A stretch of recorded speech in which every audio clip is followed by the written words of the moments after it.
I was listening today. You all know that I have a general dislike for the consistent, constant dumbing down of Christianity that's going on in America right now, where people for some reason think that education and Christianity for some reason can't intermingle. And people are very proud for some reason at this point of their ignorance in Christianity. As exampled by what I heard on the radio today, a guy was saying, he was talking about the phrase, people who are so heavenly minded that they're no earthly good. And I grew up hearing that phrase. You know what an extremist is, right? What's an extremist, Tiffany? Me? An extremist is anybody who believes something more than you do. Right? Yeah. As soon as they believe it more than you do, they're extreme. You're moderate, whatever your level is.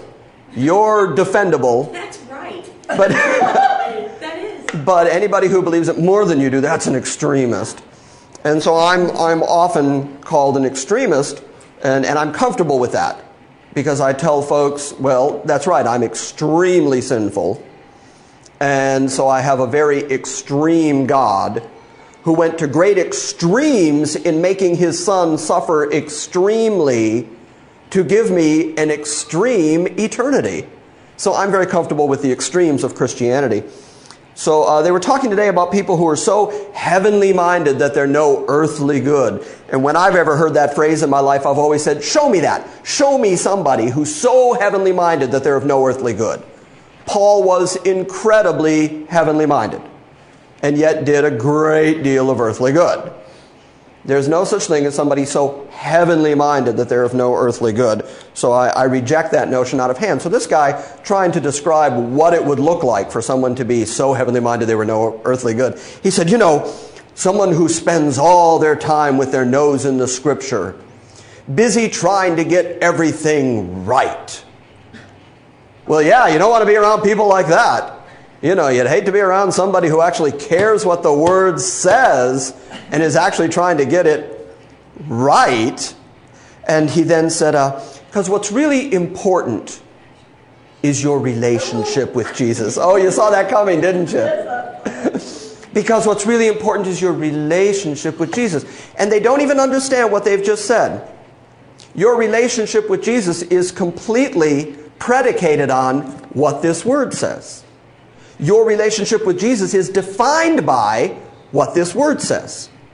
And so folks walk around with an imaginary sense of who they think Jesus is, how they think Jesus accepts them. They think he's some great bellhop in the sky, just waiting, looking for something that he can do for them, throw them a tip on Sunday, and Jesus will be right there to, you know, make sure that you're healthy, wealthy, and wise, and heal every disease, and give you every desire of your heart, because that's the way Jesus wants the relationship with you.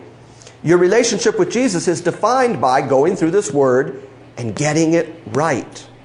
Because there are a lot of people out there with a completely wrong perception of their relationship with Jesus. Who even Jesus said, not everyone who says to me, Lord, Lord, will enter into the kingdom of heaven. I say there will be some in that day who will say, did we not do? And they will then define the relationship.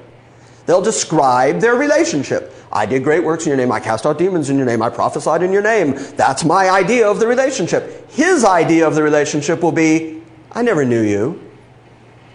And the only way you can decide or know in advance or have the confidence that when you get there he's not going to say that to you is to be in this Word, knowing what it says and getting it right. So this notion that spending all your time in the Word and getting it right is somehow damaging to your relationship is trying to keep people ignorant on purpose for fear that if they ever find out what the real relationship is, they will discover that He is sovereign. They will discover that He is in charge and that you are a sinner.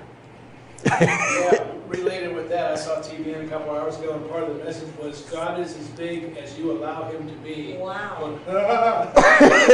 When you hear stuff like that, don't you want to run from the room just in case? I mean, I'm afraid my TV will blow up when people say stuff like that. Turn the volume down. Well, yeah, God is as big as you will allow Him to be. That kind of language always fascinates me because it implies that somehow back when God was big enough to make the universe, there had to be someone there allowing Him to do that. He didn't check with anybody. There was no one there to check with. He decided of His own will, his own determination, his own decree, his own foreordination that he would create a world and that he would save some people in it. And by the way, you didn't allow him to be big, he allowed you to be saved.